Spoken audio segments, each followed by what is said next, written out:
Good morning. Hello, everyone. Welcome to Vitruvio download. Mike, how are you today? I'm doing great. How are you guys doing? I'm as fine as I can be. It's going to be another scorcher of a day here, but hey, it's better than freezing cold and ice Yes, snow. this is So true. I'll take that. Uh, Lots of folks on here already. Let's see. We got a lot of familiar faces, etc. And yes, everyone, thank you so much. It is my birthday. It's your Oh, I birthday. appreciate that. Thank you. Thank you. Thank you very much. I orchestrated this 1 year ago to make it so that this download came exactly on my birthday. No, I'm just kidding. It just happened to be that way. Yeah, it's fun. So People thank are you. Thank people you, are everyone. wishing me happy birthday, but it's not my birthday. It's your birthday. I don't want to steal your day. But this. Look here, Mike is Barry. so handsome. Love that. Love that. Thank you, everyone. Thank you, Venus. Thank you, Tom, Dolores, Dad bod. I can't keep up with the names, but thank you, everyone. I appreciate it. I haven't even gone on my X yet because I looked at my notifications this morning. I'm like, okay, I'm not gonna. I need to prepare for this, so I'm not gonna venture there. But I will. I thank everyone from the bottom of my heart, and I will post some messages around that. So, Mike, what are we doing here today? We have a lot of great We got a lot to information. go over. A lot to go over. It's crazy. You and I have had a crazy week. Um, I can't even add up how many hours of meetings we've had and all the different content that we've gone through. It's been a heck of a week, but I'm excited. I'm so excited I know how to we can measure it. We've met so much that your Zoom burned out and doesn't work anymore. So we have to switch to Google Meet. it gave up. Yeah, but you know what? Yeah. This is good. This is, as we'll see later today, this is we've hit an inflection point. It's time for us to grow, and Yeah. uh, some really really good things, milestones achieved, and it's time to move on. So I think with that, let's just get going. Yeah. Yep.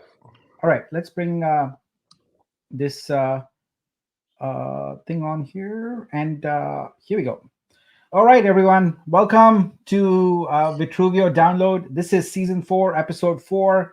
It is July 26th, 2024. It is my Mhm. birthday, so happy birthday to me, and thanks to everyone who's wishing me. This is the download where we review the week that was past, what we achieved, and then we review some of our goals going forward. Today, we are going to actually go even more into the future than just a week ahead. We have a lot of plans, etc. We would like to talk about.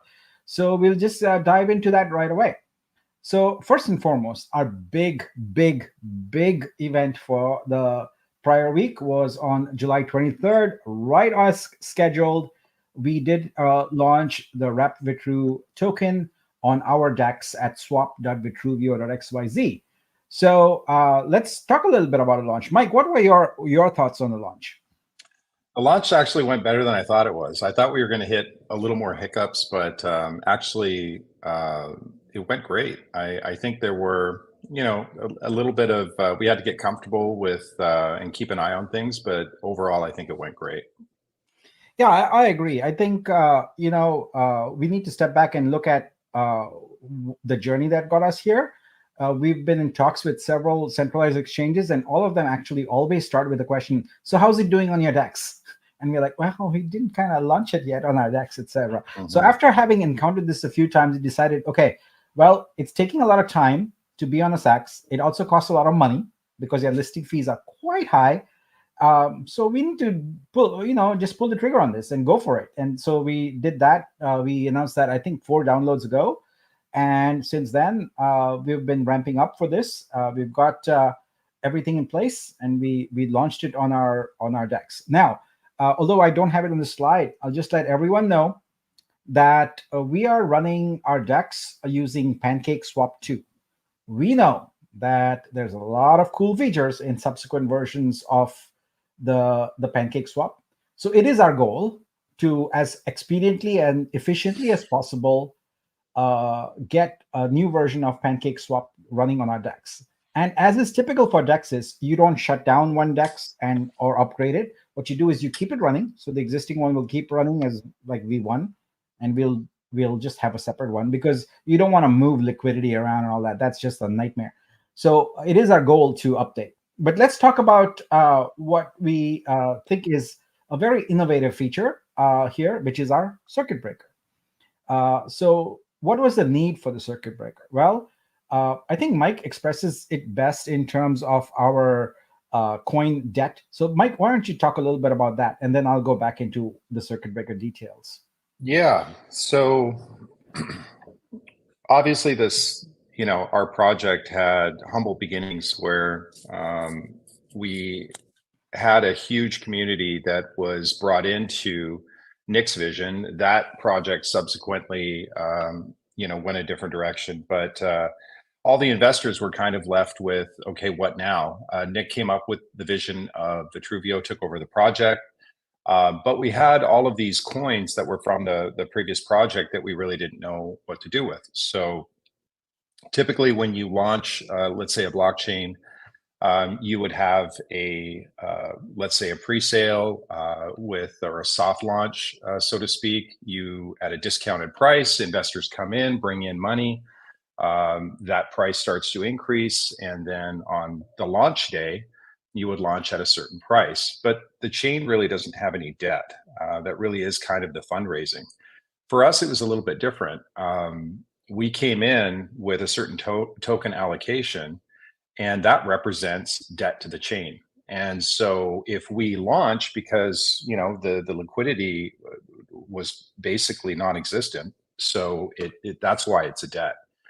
So come launch day, in our case, when we launch the DEX, we have all of these liquid Vitru and some staked that we have to deal with. And if we were just to open up the DEX to live trading, it would completely obliterate our liquidity, and we'd have no money in terms of our funding.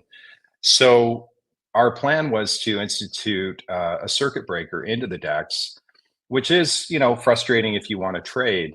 We get that, but it is by design. It is its sole purpose is to protect the liquidity, but to get some trading volume, to allow some people to take profit at the same time. We really want to protect the price, protect liquidity, protect the chain until we have more revenue coming in, until we launch on, let's say, DEX tools, and then obviously, after that, the SEX. So that was kind of the idea. It's a temporary restraint that we put on trading. It is not supposed to be punitive. So please understand that. We're not trying to penalize anybody. It's not a cash grab. It's not any of that. All it is price stability and price stabilization. We don't want to have the price go down to a penny and then nobody wins, the blockchain closes, and that doesn't make anybody money. The best strategy is to protect price, limit trading. The analogy that I gave on Discord was that we're launching a blockchain, which is different than a token. So much different. With a meme token or something like that, it's a heavily traded token. So you kind of try to get in early, it pumps, and then you try to dump before the J curve and everything crashes. So blockchains are a little bit different. I posted a chart, I think I pinned it.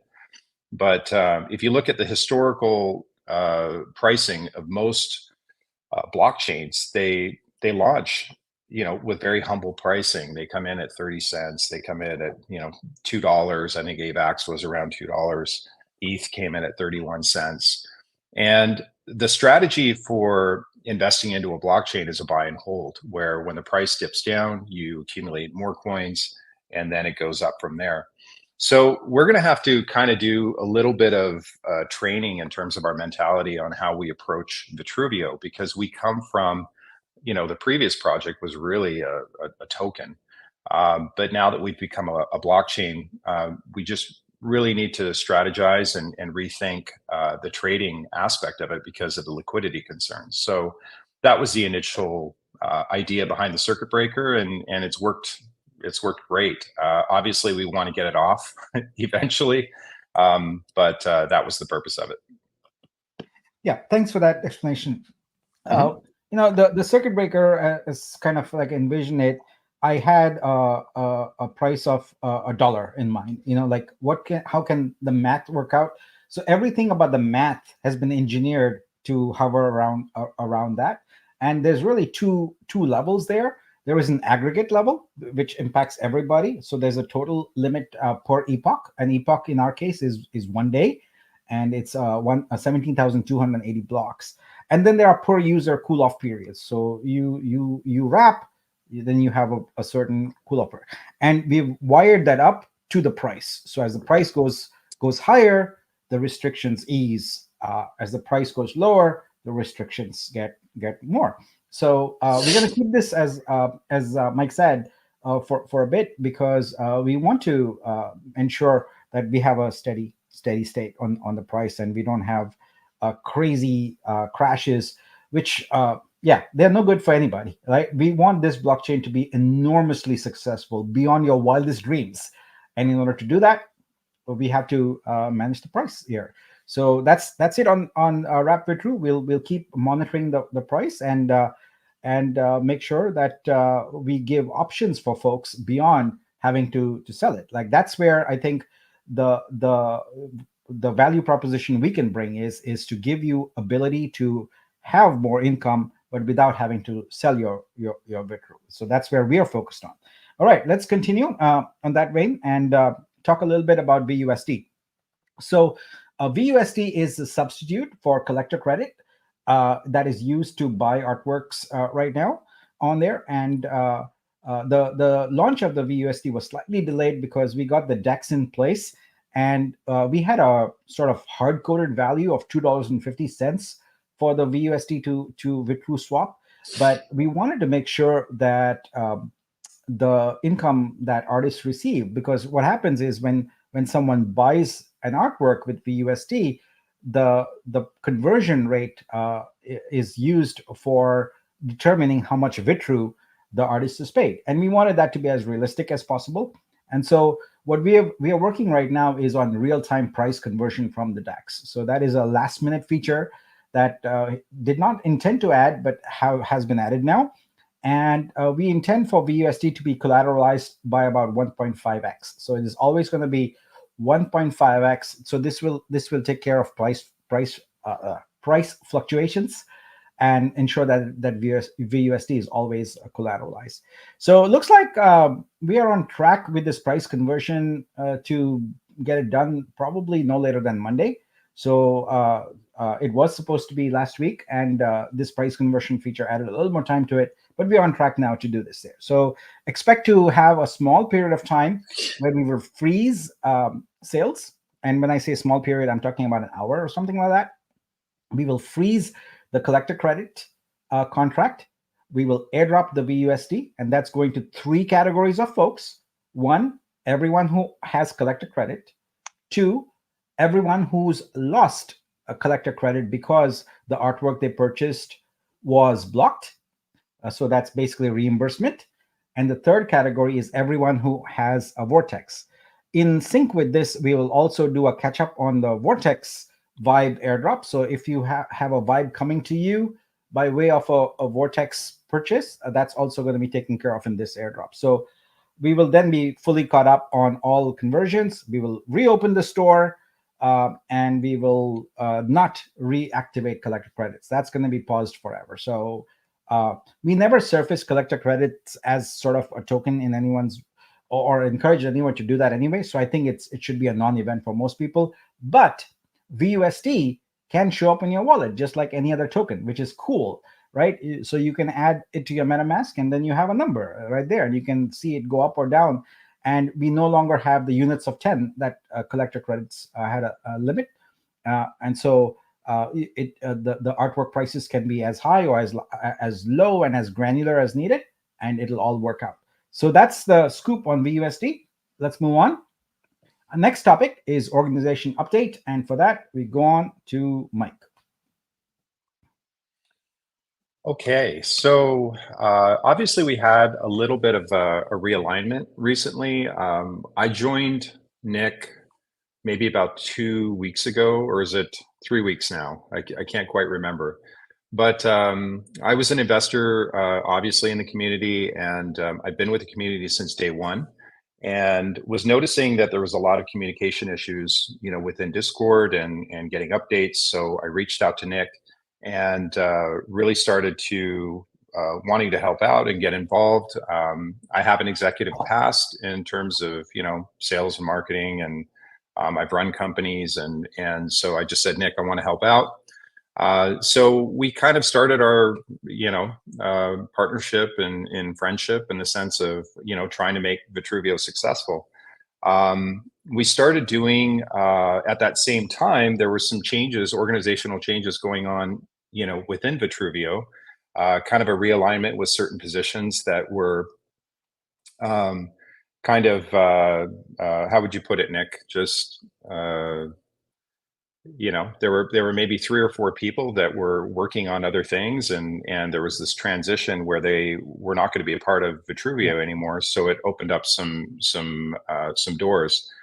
We did. I started working with Nick, getting more involved, and then we did kind of like a SWOT analysis where we're looking at our strengths, we're looking at our weaknesses, opportunities where we need to grow as a team and as a company. And then what are the perceived threats that are going to get in the way of us being successful? So we did see that we did need to realign and fix a lot of things. And we also took a look at, things like the Senate, the DAO structure, all of that. Validator team was perfectly fine. There were no issues there. It was just a matter of getting everybody on board. But the overall team was reduced due to attrition and austerity. So we produced a kind of a new org chart. So we want to kind of, explain everything to you, and we'll kind of dive into this. So the core team has been realigned. I'm going to have to make this a little bit bigger, Nick. Hold on one second. There we go.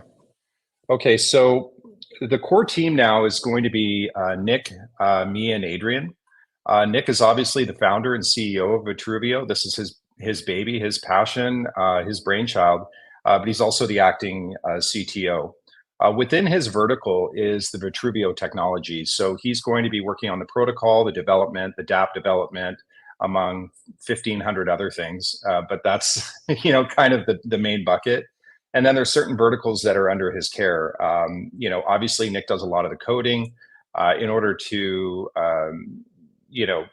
protect liquidity and work on the finances. Nick's really take on that charge to develop a lot of the smart contracts and a lot of the dApps. So it's great to have, an internal developer when you're building a blockchain. We obviously have a team in Brazil, and they are developing a lot to do with search and studio, and all of those components. So Nick oversees them. And then we have Baron, who leads the validator team. And within the validator team, under his direction is the VTech team. So we have Reddy, Nathan B, Cappy, and then Esso is a mod, but he also really does help out a lot with VTech. So he wears quite a few hats. If I missed anybody in this organization chart, please forgive me. Just send me a DM and we'll get you added. That certainly wasn't intentional, but we had to get this out as quickly as possible. In terms of my role, I'm going to act as the COO and the CFO. I'm going to oversee all of the ecosystem and operations for the chain. I'm also going to oversee Vortex World and do that game development. We'll talk about that in a little bit. I'm going to explore different partnerships that the chain can go after in terms of, bringing in, whether it's creator partnerships, whether it's investor partnerships. We're going to explore everything. And so we've got kind of a cool plan for that. Budgeting, I'm going to, go through the books, and we're going to determine a 90-day budget, and that's going to turn into a 180-day budget to make sure that we have adequate funding, to make sure that we're spending the money wisely and all the money is going to the right places. So I'll be doing an audit of that. We're going to do an ecosystem roadmap. So the roadmap that we have on the website is very technical. We're going to have an internal roadmap and an external roadmap. The external roadmap is really going to be what are the wildly important goals for investors and creators. And so I'm going to redo that. I'm in the process of it. I wanted to have it done today, but there just wasn't enough time because we had to work on some other things. But we are going to redo the roadmap. And then we're also going to have a technical roadmap, which is really for the devs and to stay focused. So look for that coming pretty soon. I'm also going to oversee investor verticals. So anything having to do with the investors with the chain, I'm going to oversee that, as well as the creator verticals. So anything having to do with onboarding and just making sure that the creators are taken care of, as well as understanding really the chain. We have a lot of different, the problem with the chain that we had set up is it's a very complex ecosystem. It's not just a token or anything like that. And there's a lot of complexity. And I want to kind of simplify the messaging externally so that both creators, investors, and new adopters of our technology easily understand the ecosystem, as well as investors, or creators whenever they're coming on board. Crypto can be a new thing, and it can be very intimidating, and a lot of mistakes and frustrations can happen as a result of that. So I'm going to try to simplify that communication, and we've got a new website that we're going to be expanding on specifically for creator onboarding, and so I'll be taking over that. And then competitor analysis, we're really going to find out what our value proposition is relative to, let's say, a traditional NFT marketplace like Blur or OpenSea or some of our other competitors. There are a lot of companies that are going out of business right now, which creates a huge opportunity for us to capitalize on that market share. I've had a chance to start that research, and what we're building is so superior to what's out there. It's really mind-blowing. If I was to kind of show you and take you down that rabbit hole, it's really incredible. I've actually had the pleasure of joining Nick on the X Spaces, which are kind of like the AMAs for creators. And the feedback that we get from creators whenever they see our ecosystem is mind blowing. They are so enthusiastic. They are so excited to get this thing up and rolling, and we just can't get them onboarded fast enough. So the onboarding process, we're going to try to simplify that. We're going to, without foregoing KYC and those sort of processes, because those are important, but we are definitely going to address that. And then we are going to revamp the Senate and the DAO model. So I'm in talks with Nick to kind of restructure that. And so we've got some really good ideas to, make that happen. And then the last thing is the multi-sig. So I'll be on the multi-sig, Nick will, and then Adrian. Under my verticals specifically, I'm going to run operations for the entire ecosystem. The community, I kind of want to dive into this a little bit. We'd like to announce that Arco and Didi are going to be the new community managers. So they've done such a stand-up job in so many ways, and along with so many other of the community members. But we really wanted to recognize their work and really lift them up because they've done such a great job.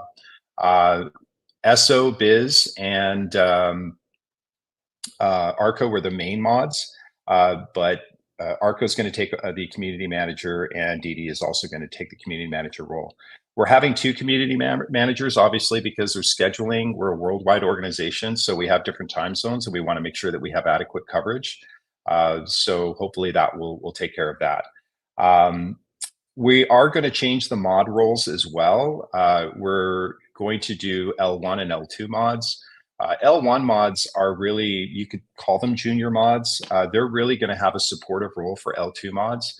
So when things get backdated, they're going to be able to support the mods with that role. In terms of our creator vertical, we have a new creator lead who is going to be kind of overseeing the creators and partnering with us.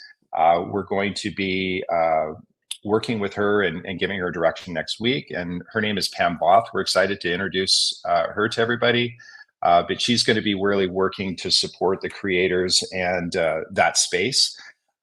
We also have positions open right now for Telegram mods. So if you are a creator and you're in the Telegram group with Dreamverse, definitely let us know if you're interested in participating. Arco is a part of that creator onboarding. So he has a multitask role. He's doing a lot.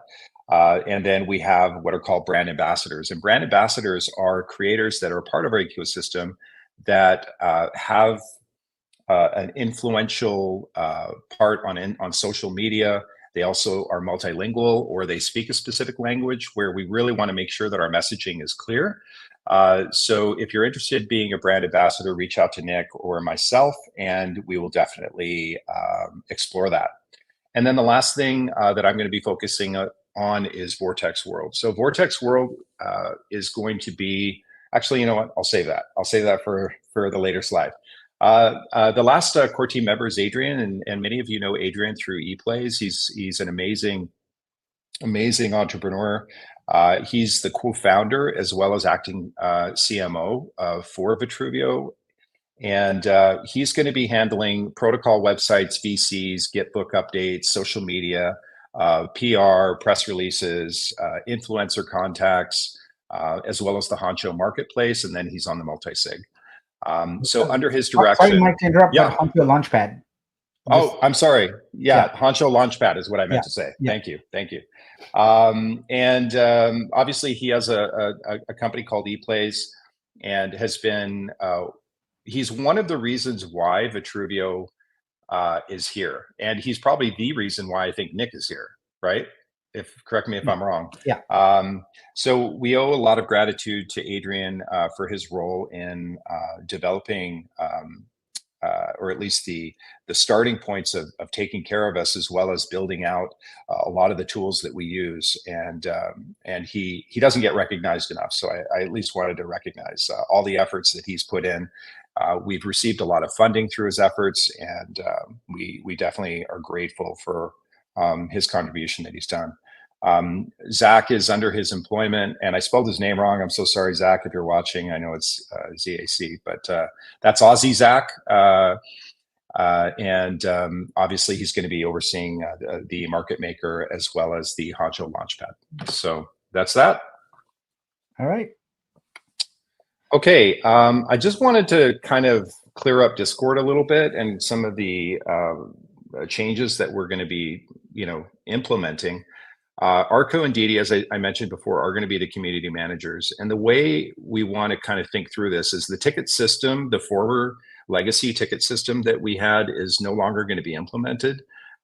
It became backlogged. It became too convoluted. All the mods were going crazy with it. So we just decided to phase it out until we have maybe a Zendesk or another solution that we're looking at. In the meantime, all requests are directed to the community managers. So if you have support issues, if you have questions, if you have ideas, definitely ping Arco and Didi first. Try not to inundate requests to the other mods or to Nick or me. Where things are really speeding up, and a lot of people are wearing a lot of hats, and we want to make sure that we give you the right support and the best support that we can. And the way to do that is really going to be direct your requests directly to Arco and Didi. The CMs, in terms of the chain of command or how that request is handled, the CMs are going to solve the issue directly. Both Arco and Didi are more than competent to handle most troubleshooting issues. Both of them are really, really smart guys, and they work really hard, and they've devoted so much effort to this chain, and we're super grateful for them. So they can solve a lot of the questions. If they can't, then they'll direct it to an L2 mod or one of us in terms of the admins. The L1s are really going to be supporting the L2s. So they're going to be, keeping an eye on things, just helping the community overall.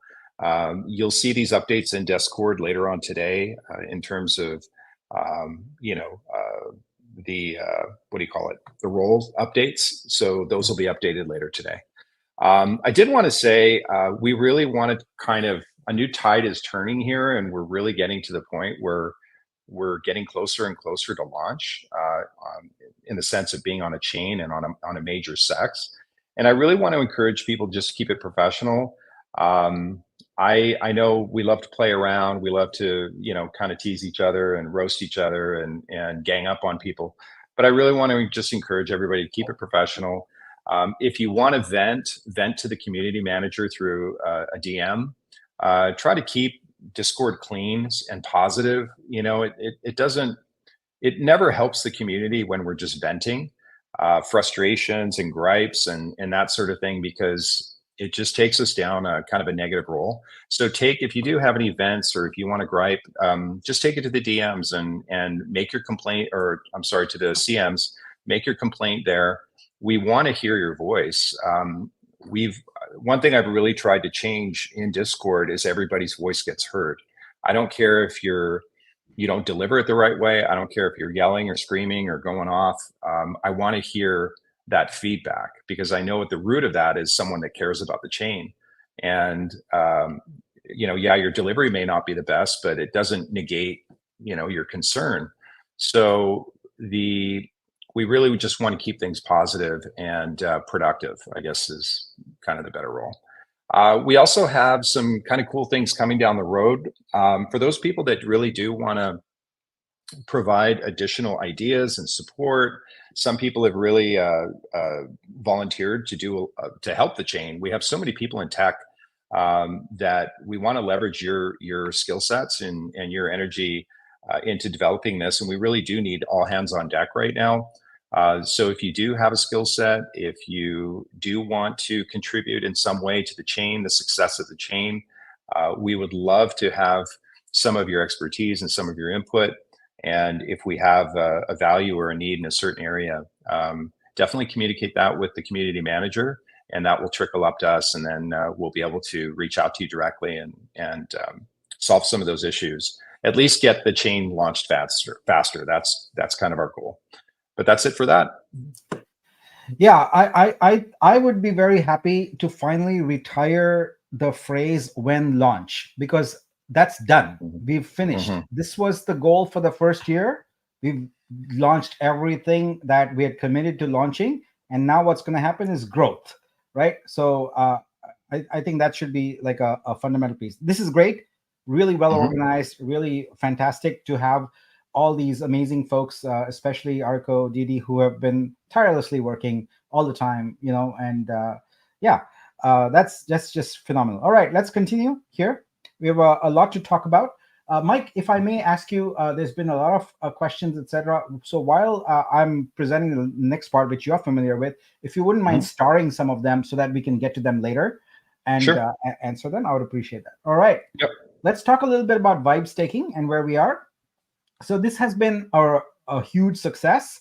When I last looked, there were over 4.3 million Vitru staked, and of the 350,000 that we had allocated, Vibe allocated, only 63,000 are remaining. That's a huge success, and thanks everyone for stepping up and making that happen. As you know, Vibe is all about income, and you're already seeing that. We wired up the income first, and then we offered the staking, so that as soon as you have your Vibe, you can go in there and start claiming your income. Now remember, it's kind of small right now, but we are growing, and we'll get there. And this is kind of the running thread. The simple message is you should be active in the Vitruvio ecosystem right now for the long term. If you are looking to cash out now, this is not the place for you. You should wait. You should wait 60, 90 days or whatever. We are not yet ready for the scenario where you earn income and you cash out. That is not Vitruvio right now. This is still a project in its infancy. We are growing and we are maturing, and we will get there. But I encourage everyone who's in here to keep that context in mind. So if you calibrate your expectations, you will be you'll find that there's lots of opportunities for you for long-term growth. But in terms of short-term, real-time income right now, it's too volatile. We just introduced, the coin on the DEX, etc. So I would encourage everyone to think long-term and think about revenue sharing. Vibe is something very unique that we are bringing. No other L1 blockchain gives you revenue sharing. None. This is unique and different. Think about if you had gotten in on day one on Ethereum and were able to get revenue sharing. What would that look like, 10 years later? Well, that's you have the opportunity to get in on the ground floor on revenue sharing for an L1 protocol. What that means, it's not just art sales, it's revenue we make from everything. You're going to have a share of that. All right. Okay. Now let's talk a little bit about your staking choices. It's important that I reiterate some of this because not everyone, is aware all the time of what are the available options. So you fundamentally have two options in our ecosystem. You can stake for APR. You can go to airdrop.xyz/OTC/stake, and you can stake for interest, essentially, for anywhere from 60 to 180 days. And we're going to increase that period also. So there'll be some more options available there soon. But right now, that's if you want to stake for any period less than 1 year, then that's the option you go. You just get more Vitru, and it's a great way. Now, having said that, just remember, I encourage everyone to go stake right now because, as I said, the coin is going to be volatile for a bit. It is not going to behoove you to participate in any action that way. Your best bet is to think about staking because that pretty much assures you're going to have more. And by the time we are stable, your stake is perhaps period is done, and then you can start playing the market and things like that. So that's what the APR staking is for.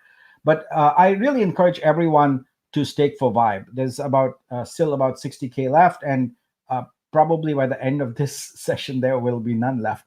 But you still have a chance. You can go to scope.xyz/stake, and we have the ability for you to stake both locked and unlocked Vitru. So you have Vitru staying in your wallet that's unlocked. You can stake that. You have Vitru committed to you via vesting. You can stake that as well. So those are your two main staking options. All right. Now, let's look at airdrop stakes to Vibe.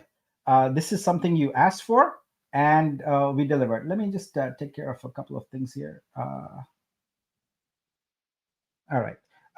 Needed to do some housekeeping in the comments. All right. So we have mulled this over. We have looked at the numbers, and we have analyzed everything, and we have come up with a plan for you.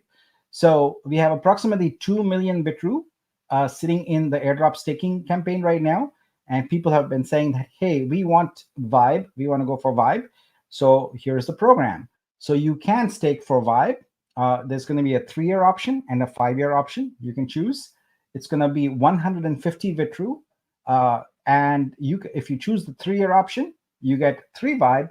And if you choose the 5-year option, you get 5 Vibe. All right. And so that's the stake. If you choose to swap, it's a 20 to 1. So for 20 Vitru, you can have 1 Vibe. So this, because of the way the staking contract is set up, it's going to take us a couple of weeks to get to the point where we can actually have this functional. So, but we are allocating the Vibe. We expect, Mike, was it 50% our expectation on the conversion rate on that? Yeah, we're just guessing though. Yeah, we don't know. It could be 75%, but based on the last participation, 50% seems as good enough guess as I think we can come up with. Yes. Yeah. So, but this, you asked for it, and here it is. We've hinted that this is coming, and I'm absolutely happy to announce this program and give you access to it. So hopefully it satisfies all of you who are in the airdrop staking program who want Vibe. So, all right. And now I'm very, very pleased to announce some new equity pools. We wanted to give everyone the option to participate in Vibe. And so as a result, we have developed some new equity pools. Let's go. The first one is a general Vibe equity pool. It consists of 40,000 Vibe. Anyone can participate in the pool with any amount of Vitru. Join anytime, now or future. We're going to have more instructions. This is just the announcement. We don't have it live yet. The way it works is very simple. We're going to put 40,000 Vibe into a contract. Anyone who wants to can buy into that by sending their Vitru to that contract. So you are essentially putting your Vitru in there. It's not a stake. You won't get your Vitru back. But when you do that, it can be any amount. It can be 1 Vitru. It can be 10 Vitru. It can be 100 Vitru. you are now eligible for a pro rata share of the revenue earned from that 40,000 vibe. So a good way to think about this is like stocks, right? Like you have a share, and whatever the earnings are, it's divided equally among all the shareholders. That's basically what this is. So if there are 100,000 Vitru that people deposited in there, then that 40,000 vibe is divided equally among that 100,000 Vitru.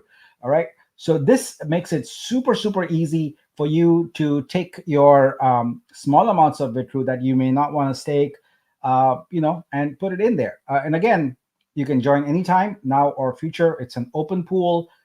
It's basically going to be available indefinitely. Anyone can deposit Vitru, no constraints there. So that's the general vibe equity pool. The next one, and I'm really excited about this one, is the creator vibe equity pool. So this is another 40,000 vibe, and it is only available for creators. So in order to participate, you must have a Vitruvio vault. All right, a Vitruvio vault is a smart contract that is automatically created for you. For every creator, you have one when you first consign your artwork. When you consign and you're approved by moderators, a Vitruvio vault is automatically created for you. So if you have a Vitruvio vault, you are eligible to participate in the creator vibe equity pool. So what this means is, and really, both of these pools are the lens, the focus is far-reaching, because we know that we're going to run out of vibe here shortly, right? But what about creators who come in the future? What about people who come into our ecosystem in the future? We wanted to give them an opportunity to participate in the revenue sharing also, and that's what these pools are for. They are equity pools, and so they are future looking. So whether you deposit Vitru into the pool now or you deposit into the future, you will earn a share. All right, so that's two pools, general and creator. Expect more information on this. This is just our initial announcement. Don't go into the Discord and say, how do I put money into the equity pool right now? You cannot. It is to be implemented. This is just the announcement of the program. All right. All right. Let's move on then and go on to the next thing, which is our dormant wallet claim. Mike, talk a little bit about what is a dormant wallet and why we want to even talk about it here in the next few minutes. Yeah, so whenever we were kind of looking through the numbers of the staking, we were trying to calculate how much vibe we have available based on total locked and liquid supply plus the APR staking. We were trying to figure it out. So we did a number of formulas and estimates and put it all together. And we did a little bit of polling because we just kind of wanted to, see what you guys think and what you guys were planning on doing. And the data just wasn't adding up. And, so I kind of threw in some estimates, and I was pretty close to the estimates, but the data still wasn't that accurate. And the second round that we did, I started to see the issue was inactive wallets. So Nick and I used to, we went into the data, started looking at the token allocation, started looking at wallet sizes, started looking at a lot of things, and it really opened our eyes to how many users in our community are active and how many are inactive. And to give you an example, I've got 3 friends that are in Vitruvio that are not actively tracking their investment. And these are large holders. These are not, small, 10 Vitru holders. These are big holders. And so it was kind of shocking. And then Nick and I talked about it, and I said, look, we had, I think, somewhere around 5 million, 6 million in liquid Vitru that was either not claimed or in wallets. And then when we did the vibe staking, we only brought that number down maybe 1 million, which didn't quite make sense. So we ran some more reports and found out that we actually have a lot of abandoned wallets or abandoned claims where people, I shouldn't say abandoned wallets, it's really abandoned claims where money is just sitting to be claimed. And the problem is that this poses a huge liability for you as the investor once we get listed on a DEX or SEX, because we have all this outstanding Vitru that could be dumped by people that are just not using or keeping updated with the protocol. So, did you want to go into the details, or? Yeah, I'm gonna go through them next, but I just wanted to give Yeah, wanted you to give people context about what it was. So now we yeah, can talk about the actual program.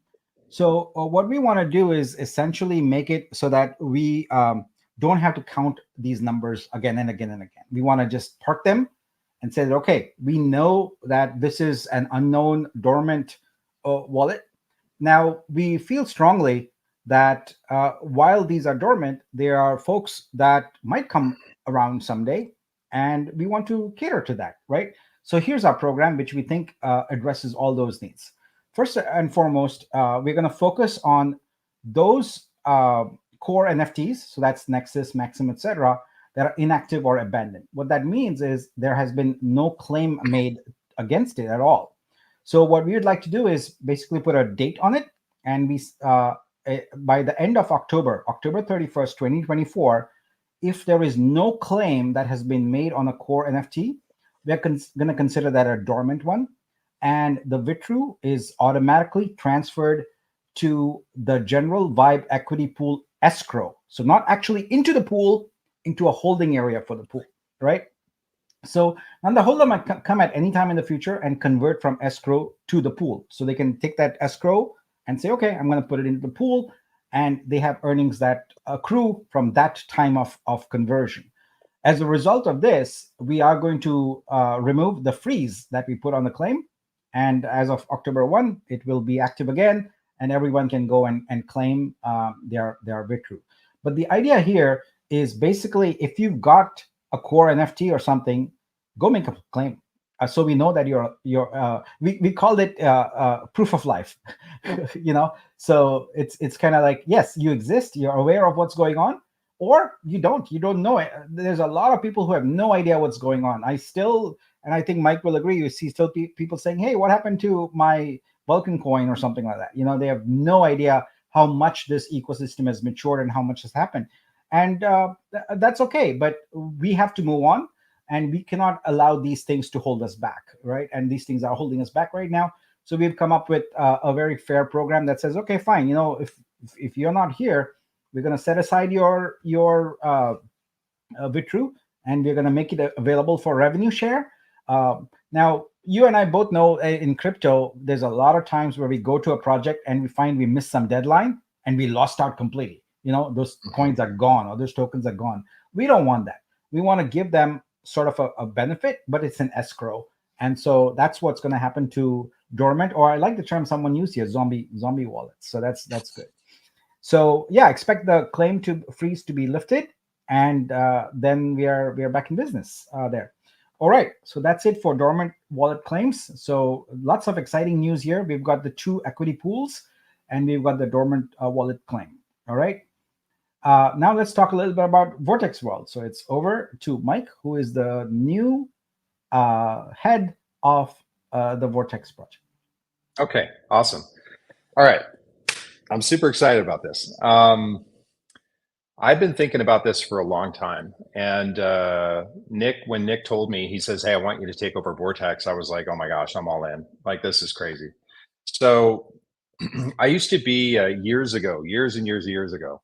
I used to work for Activision as a game tester, so out in Santa Monica. So I used to be an avid gamer, and as I just got older and kids and family, you kind of you just can't get involved as you used to. And now games have become so complex. It's like having a second wife or a second relationship, because they're so addictive. So I don't play too much anymore, but I have a really good foundation of what makes a great game, and especially with my kind of tour of duty at Activision. So Nick and I talked, and we were now gone into contract with Neon Circus as a primary developer for Vortex World. We are just wrapping up the MOU to get that done. We're going to have the game theory done. We're going to have, the land claim, all the concepts. We're going to have everything completed this month. So The game is not going to be fully developed this month. It will be more of a shell version just to get us started. But I should have something to report possibly next Friday in terms of what the concept is and how the tokenomics are going to work. At least the concept of the game is going to be completed by then. So we're definitely excited about that. We're going to go over how the Vortex NFTs are involved, how the Vitruvio is involved in terms of features, assets.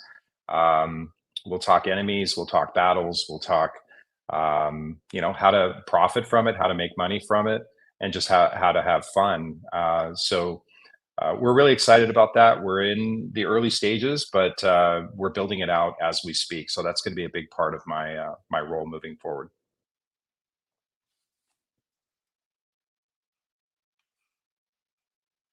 Yeah. So I covered a couple of these things. The first phase one, is going to be a 30-day period. So myself and Neon Circus, the dev teams, we're going to be building out phase one over the next 30 days. We will have a plan for the remaining 75,000 Vortex NFTs. This is going to be a big part of Warpcast. So we're in development with Warpcast, and I'm not sure if Nick's going to touch on that today, but that's going to be a huge component of marketing those 75,000 Vortex NFTs. And there will be Vibe and RapFit True components to the game, which will be really, really cool. If you are still interested in getting more Vortex NFTs to add to your bag, you can still get them on the Honcho Exchange as well as neoncircus.xyz. So definitely look for some exciting updates from us on what's coming up with Vortex World. It's going to be really cool. Yeah, I'm excited. One of the things that we need to recognize is put together Vortex very quickly, and now we actually have a team, we have a vision, and we'll have updates, daily updates and things like that. So looking forward to that. I just need to remove the presentation for one moment, and I'll bring it right back up. So give me a moment here.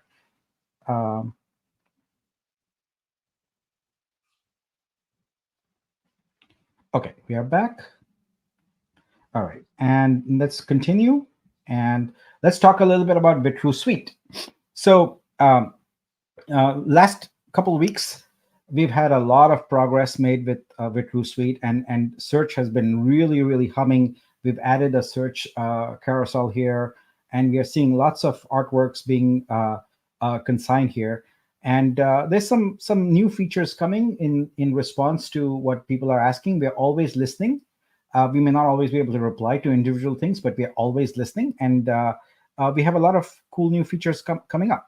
So let's talk a little about that. So first of all, thank you to the artist community for stepping up here and responding. Really appreciate it. I'll just reiterate one more time again. Vitruvio Suite is still in beta. Don't expect perfection. We are building as we go. Second thing is, don't expect from our platform here the maturity of established platforms from 1 or 2 years. All right, we are getting started here. We are listening to your feedback, and we are building. Just remember one thing: Vitruvio is not a marketplace. We don't intend to be a marketplace. Vitruvio is a blockchain with a completely new and revised model, an innovative model about how Web3 art should work. So take the time to really understand what is being built here and how it works. Don't expect the same old thing that you've seen from the other marketplaces, which are mostly going under anyway. So we are solving the problems from a first principles perspective. So take the time to understand what is consignment. I still see people saying, I minted on Vitruvio. No, we don't mint on Vitruvio. Minting happens at the time of sale. We consign the artwork at the blockchain level, and we intend to have lots of marketplaces, hundreds, maybe even thousands of marketplaces. Also, I have been very emphatic about this in every post I have made about Vitruvio, and I want to say it again very clearly. If you are an artist and you are jumping on to Vitruvio right now, understand that our cryptocurrency is brand new, was just listed 3 days ago, and is extremely volatile.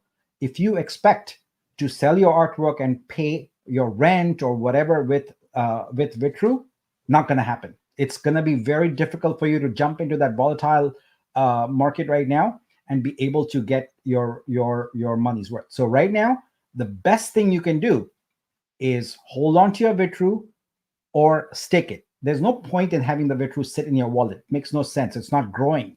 We have a beautiful opportunity for you to have a lifetime of income, and that is Vibe. So the best, the smartest thing you could do with Vitru you make from your art sales today is to stake it for Vibe. If you don't like the thought of staking for 1 or 2 or 3 or 4 or 5 years, I understand you're artists, you're not in DeFi, and these things are new concepts to you. Then go stake on the APR for 60 days, 180 days, things like that. But I'm just going to be very honest and very candid, because I hear artists talk about this. It's very important for you to recognize that while Vitru just became liquid, the liquidity is not sizable enough for everyone to just sell the artwork and immediately cash out.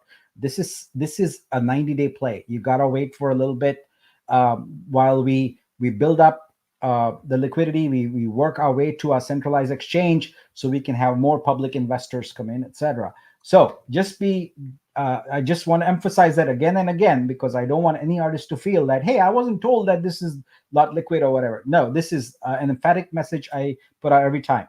So what's coming up here is new search enhancements. So we're going to put some filters in there for you. We're going to put some sorts and things like that you're looking for. But what I'm really excited about is this new feature that is going to allow anyone, whether you're an artist or you're not an artist, to become a curator and earn 10% through the publish stack feature. Now, to understand why this is important, let's hear that message again. On Vitruvio, artists do not do any marketing ever. You create your artwork, you consign your artwork, and you are done. If you don't post about it on Twitter or Instagram ever, perfectly fine. We don't expect you to do any marketing. We are building a marketing machine for your artwork, and that starts with this curator earnings feature. So what we're going to allow you to do is to create beautiful videos, beautiful web galleries, and things like that, and create links. And those links are going to have your affiliate ID. So that's just a way of saying a unique ID to track that you are the one who is promoting that link. And like I said, it could be an artist, you can be a crypto investor, you can be anybody. You promote art to your niche audience, and when a sale occurs, you make 10% of that sale. That comes in addition to what the artist is paid. So the artist is always paid 100% on Vitruvio. There's never any fees or anything like that. You don't pay anything ever to consign your artwork. In general, our commitment to artists is you won't pay anything. It's that simple. You will earn money. We are focused on making it possible for you to have a lifetime sustainable income. So as Mike said, we've got a new creator lead, Pam Voth. We'd love for you to meet with her. So we'll be doing some spaces this week. We'll talk about it. I'd love to get on there with Pam, and we'll tell you about some of the things coming up. So these are the things that are happening with Vitru Suite. All right. Last, let's talk about Poet. So we've had this program, but what we're going to do is we're going to freeze it until we have marketing staff to administer. So what we will do is we will review and airdrop prizes for any past Poet campaigns. I understand one was glitchy and you could not claim. We'll throw that out of the mix. And anything prior to that, we will include and make sure that it's included in prizes. So that's our update for today. But today, I have a special talk I want to give also. So Mike, if you don't mind, I'm going to bop you off the screen here for a little bit, and I'm going to do a short presentation. Then we'll come back and we'll answer some of these questions. Sounds good. All right. So give me a moment, folks, and we'll get going here.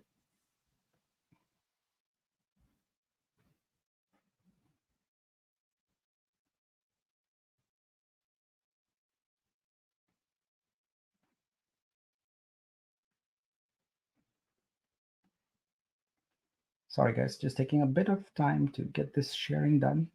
Here we are. All right. So today is an exciting day for me in more ways than one.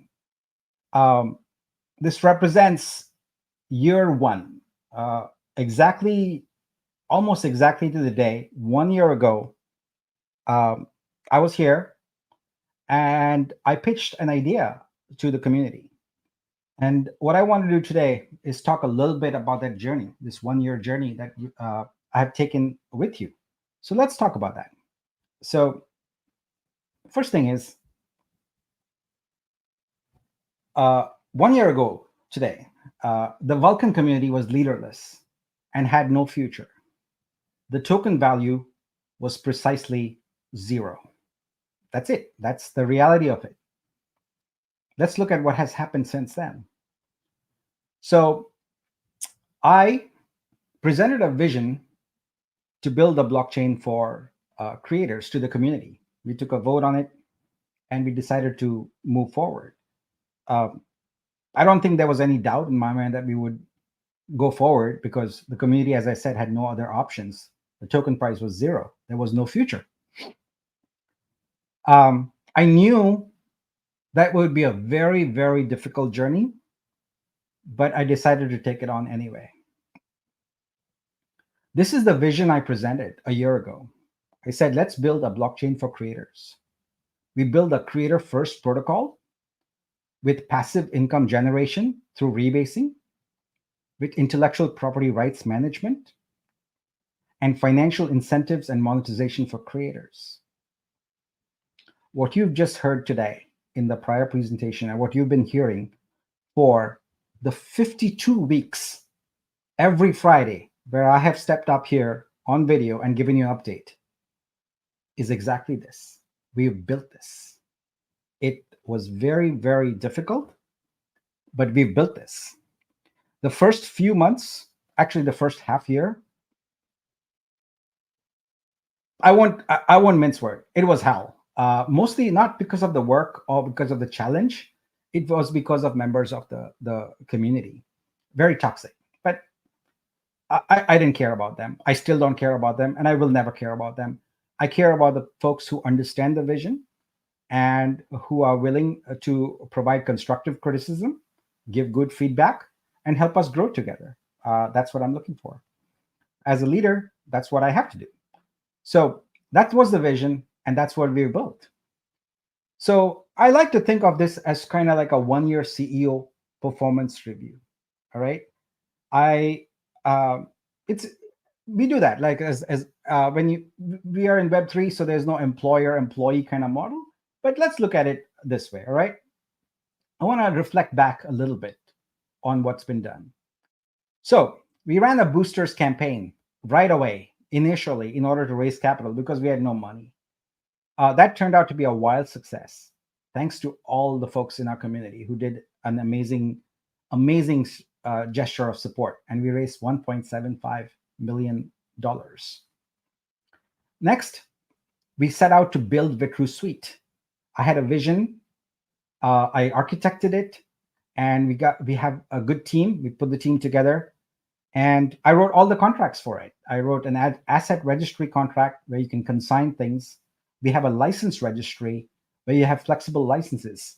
I fundamentally believe that everything that has happened in Web3 art with the marketplaces is wrong because they applied what is a very general model of NFTs, which involved one thing alone, an ID, to art.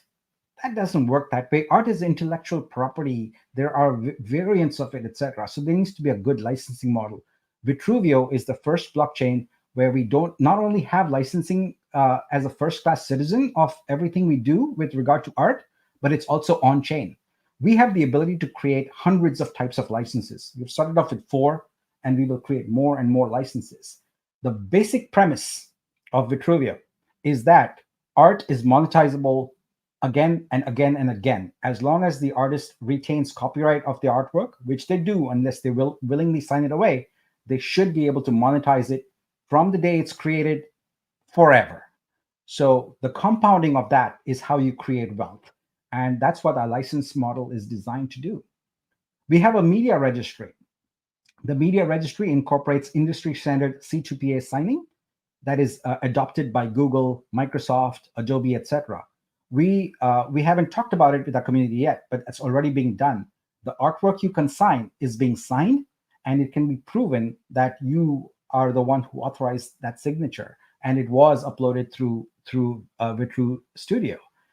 We have an on-chain metadata store. No one in any marketplace or any blockchain has the depth and breadth of metadata that we have for art. Why? Well, there's a standard. It's called linked art. It is used by the Louvre. It's used by other big museums. We incorporate that same standard into our metadata, and we put it on chain because we want your art to have provenance and discoverability forever. We have the concept of a creator vault. This doesn't exist anywhere else. When you come to Vitruvio and consign your first artwork, we create a vault for you, a smart contract that is yours and yours alone. Every NFT that is minted for you on your behalf after licensing, its ownership can be traced to your vault. Every Vitru that you earn is deposited into that vault, and you can claim it with any wallet you choose. Your vault supports an unlimited number of wallets. Soon, we will be rolling out multi-signature capability to your vaults. What does that mean? It means as an artist, you're protected from hackers. So they can't just get to your wallet and steal your money. If you leave it in your vault, it's safe and secure until you're ready to trade it, claim it, etc. And you can have as many wallets as you want. Doesn't matter. The chance of you losing control of your artworks because your wallet got hacked is non-existent on Vitruvio. It will never happen. Your vault is forever. Next, we introduced the concept of collector credits, which is now replaced by VUSD. It is a currency agnostic way to buy art. We decided early on that we are going to express art prices in US dollars. Why? Because we want to get that 84% of folks who are not in crypto yet, who would be interested in art, to buy art. We don't want people to have to figure out what is this ETH convert to, what is this SOL convert to, etc. It's fixed. It's very simple. And we also make it where the buyer essentially gets collector credits in US dollars. And so the transaction is always in US dollars, but the artist is paid in our utility coin, which is Vitru. This is us making it currency agnostic. It doesn't, we can enable purchases of artwork on Vitruvio with any cryptocurrency or any fiat currency possible without doing a whole lot, because our architecture is designed for that. So that's Vitru Suite. We also created an airdrop system that is flexible and will grow over time. We're going to add more and more capabilities to it, and that has already garnered close to 10,000 users. Next, let's talk about protocol rebasing. Vitruvio is the first L1 protocol that has rebasing, otherwise known as compound interest, built right into the protocol. Anytime you use the word rebasing and you go search the internet, you will find that it's implemented with a smart contract. Not so with Vitruvio. When we have a rebase, all your wallets automatically get that compound interest. By the way, you see here there are blocks in purple and there are blocks in black. Anything is in black is something I proudly have worked on myself, and no one else played any role in it. So I implemented fully the protocol rebasing that you see on Vitruvio today. Next is Swapper.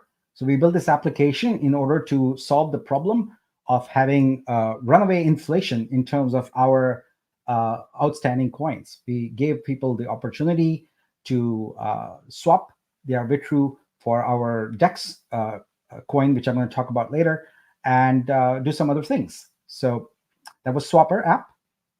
Next, built the entire concept of the core NFT platform, which today allows us to have multiple types of NFTs with holders having the ability to have vesting periods and the ability to claim their Vitru over time. So that was a very difficult app to build, probably even more complex, I think, than the protocol rebasing part. Next, I built the Vitro coin contract, which is our DEX contract. Now, Vitro is, as I have alluded to before, is going to see its spotlight toward the end of August. as we talk about its use with relation to the upcoming Honcho Launchpad. This is going to become a very, very, very important token in our ecosystem, and I'm proud to have worked on it. Next, I built Scope. So Scope is the centerpiece of for managing all your assets on Vitruvio. It grows. I add to it every week, every day, even sometimes multiple times a day, and continue to build upon that. Next, the collector credits and VUST that we talked about. Those are both NFTs and tokens that we published. Also created GraphQL for Vitruvio. This gives us the ability to index NFTs because by themselves, contracts don't give very good data on NFTs, but for marketplaces and other apps to use NFTs, we need an indexer, and that's GraphQL. Next, built the USDC bridge that today allows us to easily bridge USDC from Polygon to Vitruvio and vice versa. Also, developed the entire concept and created all the smart contracts and did all the marketing and promotion around Vortex. This has resulted in $300,000 of income to the protocol so far. Introduced the concept of Vibe, Vitruvio Income Building Engine, which is how, as a protocol, as an innovation for a protocol, we are able to create revenue share for our entire ecosystem. And finally, introduced Wrap Vitru with a circuit breaker, which is, again, a novel way for us to introduce a token in our ecosystem while managing the price effectively. So these are all the things we've delivered to the community in the past year. Now let's talk a little bit about our trajectory, right? We've hinted and we've said directly, it's important for people in this ecosystem to understand that Vitruvio is a blockchain. It's a tech startup. It's not a token. It doesn't have a lifespan of a few months. This is going to last for decades. Let's look at the series we've been through. So the past 12 months have been plan and build. We consider that our pre-seed round. We're about to go into a 6-month period that we call product market fit. This phrase famously comes from Mark Andreessen, the founder of Netscape, who says, in order for a startup to find success, it has to find what the market is for the product it's building. So that's what we are about to embark on. And that's our seed round. We'll raise another $1 or $2 million, and that's going to take us through the next 6 months. Once we are past that, then it's time for us to scale and to really, really grow to the point where we can achieve the billions of dollars in sales that we want. That's a 12-month minimum, 12-month trajectory there, and we'll do a much larger funding round then. So when you think about Vitruvio, you need to think about it as a tech startup. The pattern that you're seeing here is one that I have gone through myself multiple times, having created multiple tech startups. I've had a few failures and a few exits. And every single time, this is the Silicon Valley startup pattern. You might have few months in one, you might have more months in other, the dollars might change a little bit, but in general, the pattern is the same. And this is how we as a blockchain are going to grow into a sustainable ecosystem over decades, right? We are going to transform forever how the world views art, how the world interacts with art, and how artists get respect in this world. Today, artists are not regarded as professionals just the way an accountant or a programmer or a doctor is. When you say you're an artist, first of all, you get pushback from your family, then you get pushback from your friends, and then you get pushback from everyone else. This has to end. We are going to make it possible where every artist can have a sustainable income, a salary, just like everybody else. Vitruvio is not the platform where you come to sell 1 or 2 pieces of art and get an instant cash and leave. No, this is where you belong to the ecosystem, because this is where we are going to help all creators figure out how they are going to have a long-term impact, where they can, a long-term income rather, where they can focus on their art. The world needs more art. We have created enough chaos through social media. We need art to create a gentler, kinder world. And Vitruvio is going to make that happen. All right. So now that you've got sort of an inkling of the performance and what we've done so far, you have to note my compensation to date. My salary to date has been zero. I have not taken any compensation.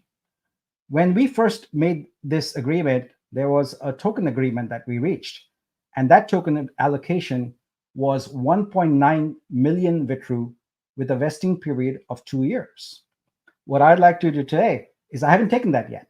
It's not been allocated yet. But today I'd like to propose to you about how I'd like to have that allocated. The first thing is I'd like to have 200K of it converted to Vitro. As I said, I believe very strongly in Vitro, and I'd like to do it at the same rate as we did with Seal the Deal. So it's essentially double. So that leaves 1.7 million Vitru and 400K Vitro. All right. The next thing I'd like to do is make a commitment to creators. I will help grow the Vitruvio ecosystem by investing $700,000 in artworks in the next 5 months. This is how we are going to help the artists, and we are going to help Vitruvio grow. And I propose the following: 700K VUSD, totally earmarked only for purchasing art from artists on Vitruvio. 100% of it. So this is it's my birthday today, and normally you get gifts, but this is my gift to artists today. I'm committing here publicly to buy $700,000 of artwork on the Vitruvio platform through December 31st of this year. Year one has been amazing, and we've achieved a lot. Year two is the time for Vitruvio to soar.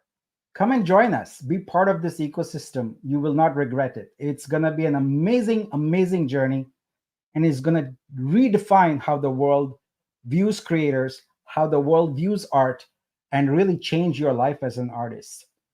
The important things are patience and passion.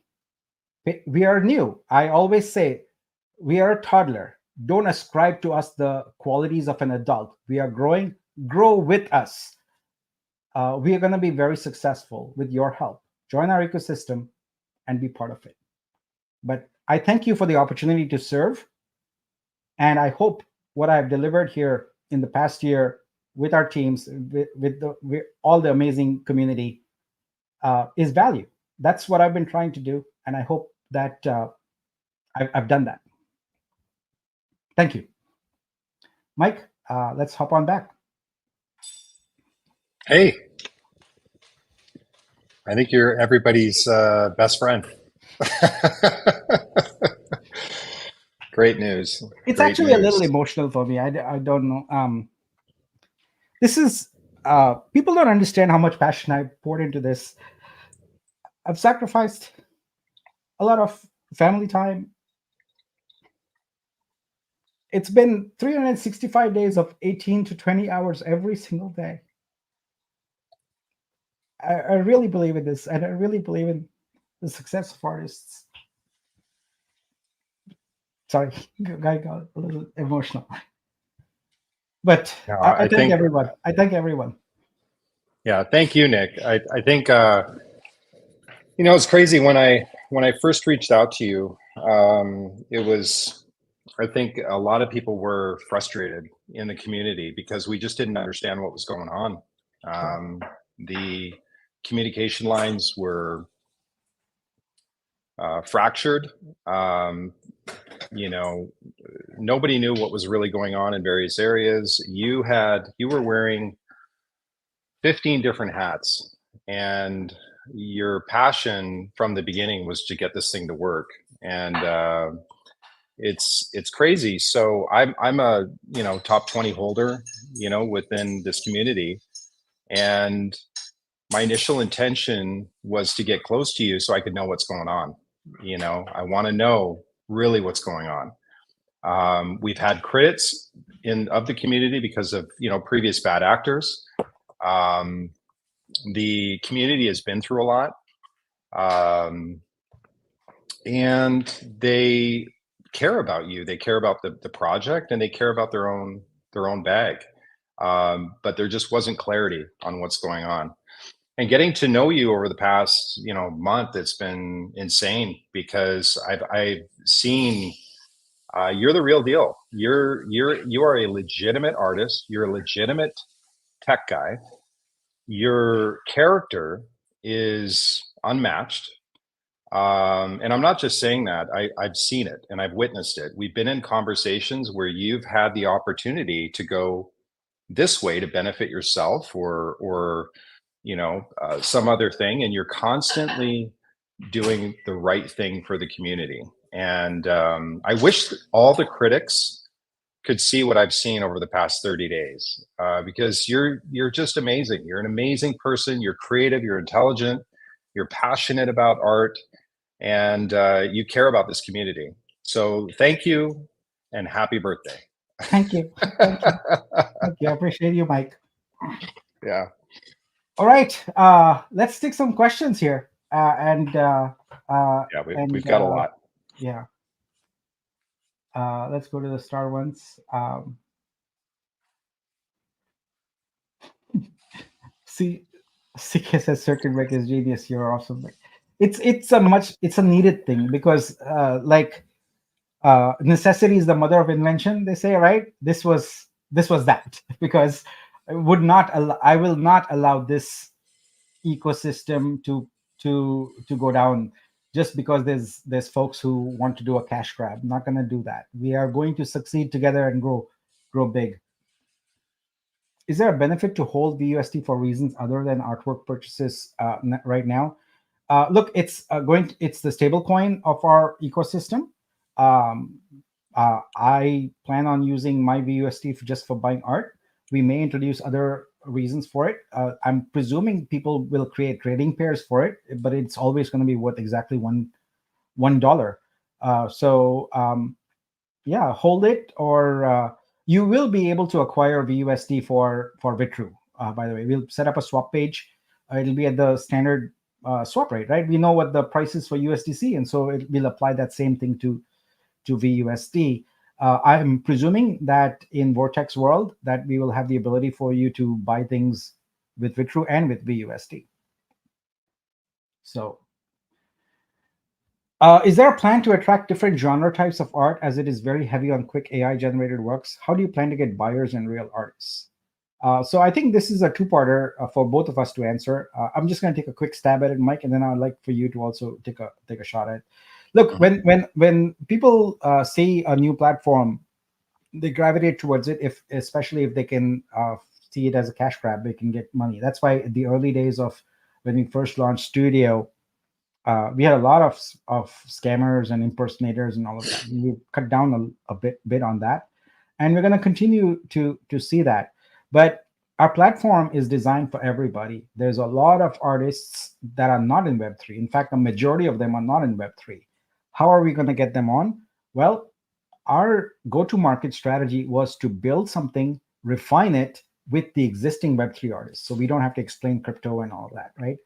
But where we are going is we are evolving our platform so that an email address is all you need to know. You don't need to know anything about crypto. You don't need to know about wallets, etc. When we are ready for that, we'll do workshops and we'll do onboarding. And Mike is really passionate about onboarding, so I'll leave that conversation to him.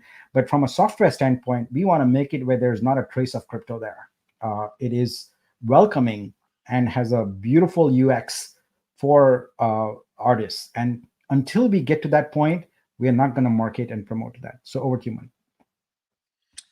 Yeah. So when we look at the current offerings, I have a marketing background and a finance background. And whenever I kind of looked at our offerings and looked at the ecosystem as a whole, it started to get more and more complex. And the problem is we're trying to bridge that Web 2, Web 3 gap where we have artists, investors, and users of the chain coming from Web3 or Web2 into Web3. And Web3 is very convoluted and it's very complicated. So once I started coming in and taking a look, it's really funny. Nick and I did a Myers-Briggs together where we started to see that Nick and I, our thinking is so in line. A lot of times he'll say something and I'm like, I was just thinking that. And it's just this very strange partnership where I don't think I've ever met somebody that thinks like me. The difference though between Nick and I is Nick has the technical ability and I have the organization, simplifying and collaborating and unifying and simplifying, the whole concept of the chain. And we just found that, there's times where Nick and I will have meetings and we've been talking for 4 hours straight. And all we're doing is it's just an explosion of different ideas that are going all over the chain. And it's so funny. We're just massively taking notes and it's just a really neat collaboration. In terms of the artists, though, we really do want to simplify onboarding. Our vision really is this blockchain is going to be the blockchain for all things art, whether it's video games, whether it's music, whether it's film, whether it's individual art.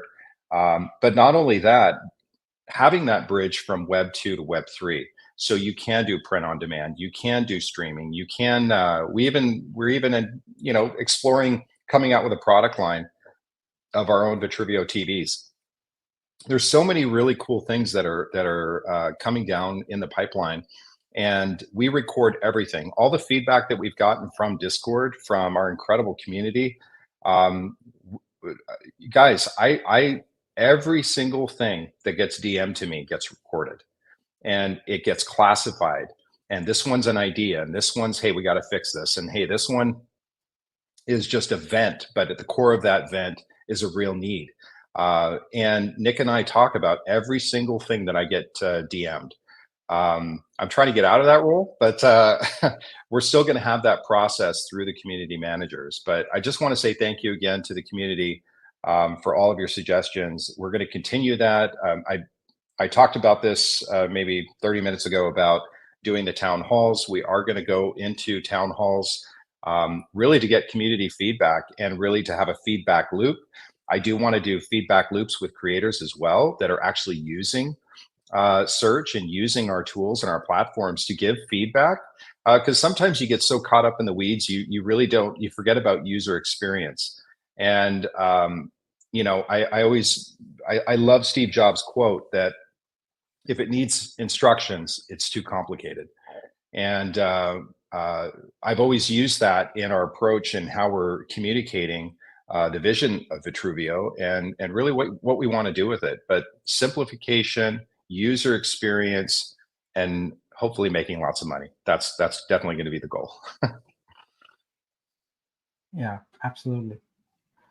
All right. Happy birthday, Nick. Thank you. Thank you. Can you please send the OG's Nexus NFTs benefits to the wallets that hold them, just like Vibe?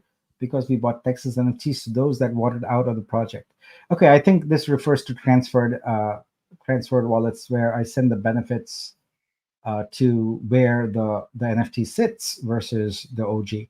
So I think we can do that, except I think Perks is something special. So we'll have to, when we get around to doing the distribution or the claiming rather of Perks, we'll have to figure that out because they were allocated to the original, holder. So we'll have to come up with a way to mitigate that. Maybe we make it where if you can prove that you were the owner, you can then claim to any wallet you want. So we might do something like that. But other than that, I don't see any issue with what you asked for. Is VUSD will be paired with like a wrap Vitru or Vitro and trading? I don't see any reason why people would not create pairs. It's up to whoever wants to provide liquidity and do that. It is a stable coin, and yeah, so I fully expect that on DEX. When you stake locked Vitru for Vibe, your unclaimed Vitru disappears. I mean, goes to zero. It's this normal, or am I the only one who experienced? Yes, this is normal. We have to give you a dashboard of your staked Vitru. We have to build that into scope. That is on my list of things to do. So you'll be able to see how much is staked where and what you're earning. But yeah, it does go away from your core NFT, your Nexus or your Maxim, because that's what you've done, right? You've said, okay, I'm done with it here. I'm going to stake it. And then once it's unstaked, it'll be unlocked, because that everyone's vesting period is less than the minimum stake period of 1 year. So it's guaranteed that when it's unstaked, it'll be available in your wallet. But we will provide a dashboard, so you'll be able to see that. It hasn't gone anywhere. It's just sitting in the contract, but it's still allocated to you. Who will be responsible for marketing, Mike? That's a big subject. I was just working on the marketing plan, and it's super comprehensive. It's not just, oh yeah, we're going to pay an influencer to do a short blurb on Vitruvio. It's a legitimate, detailed marketing plan. So too much to get into it on this one, but just know that it's in development.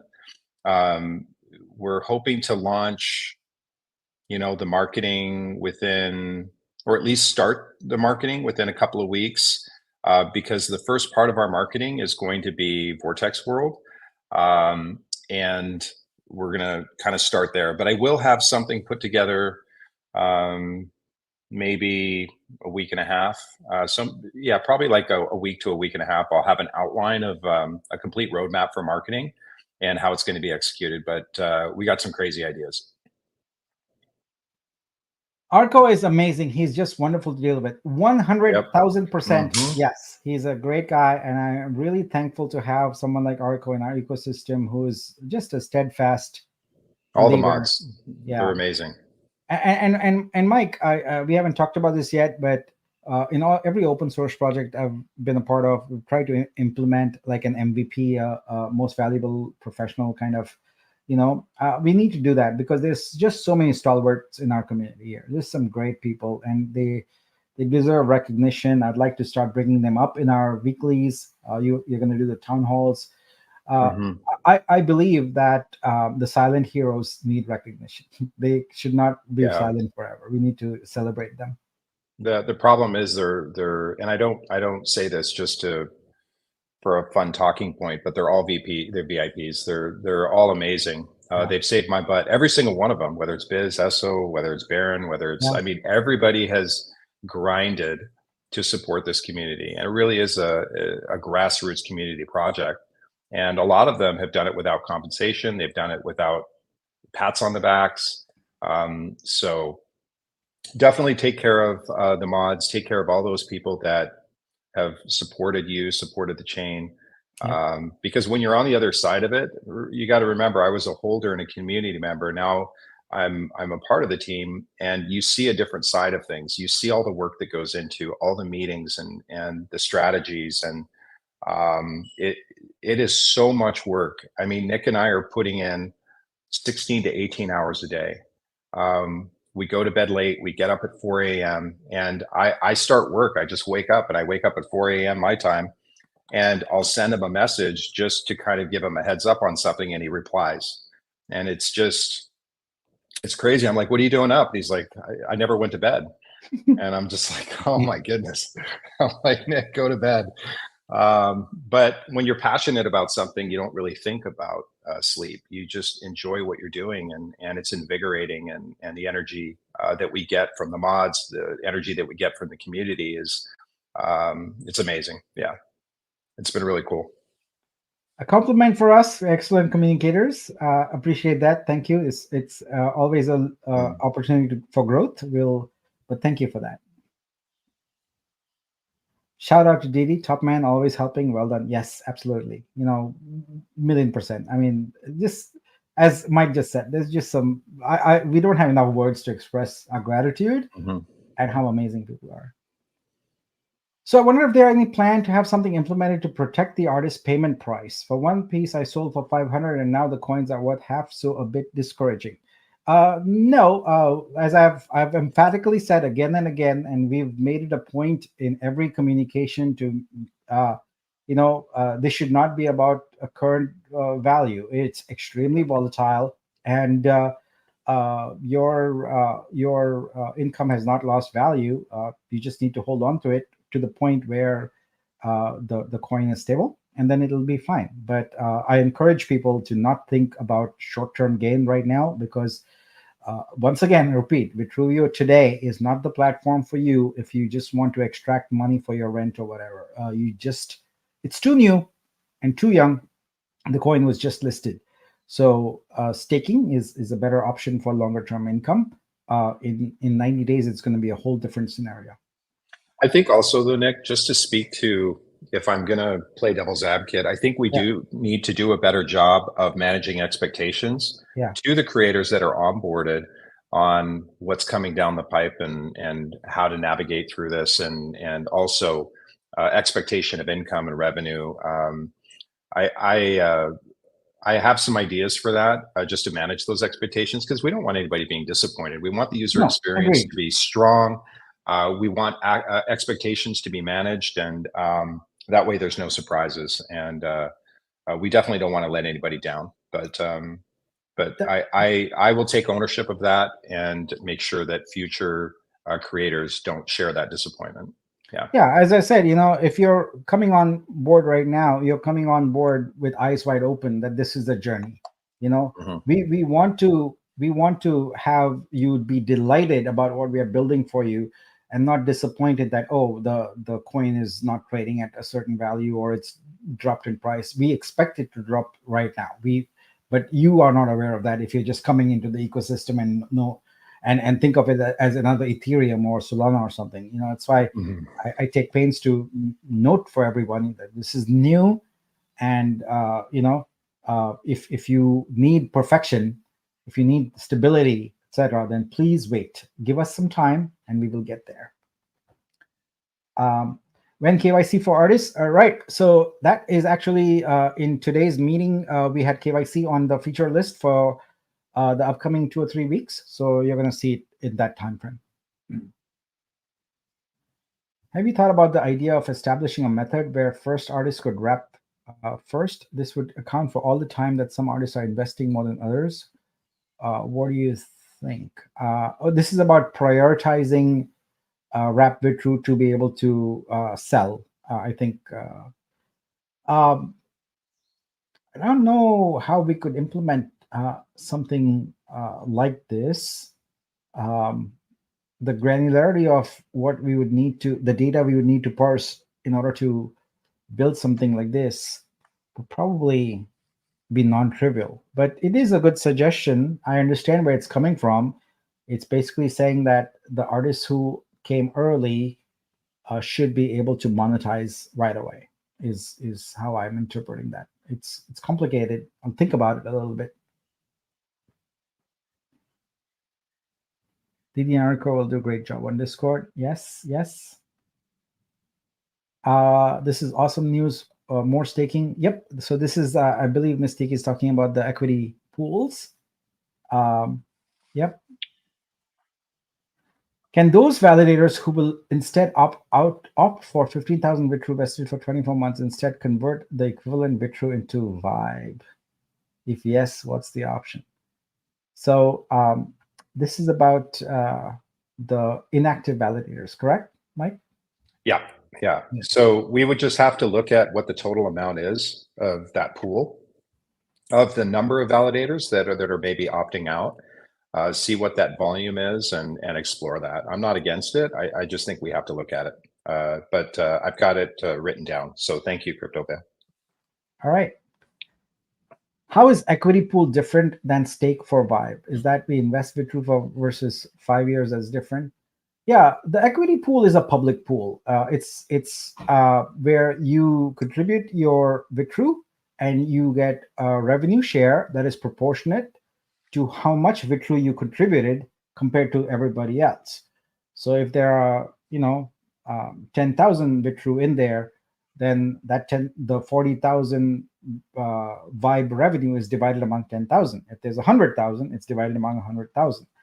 Now, the staking Vitru for 5 years is very different. It's night and day different. In the equity pool, your Vitru is gone into the pool. You don't get it back. With the staking, you get your Vitru back after the time period. The staking time period has elapsed.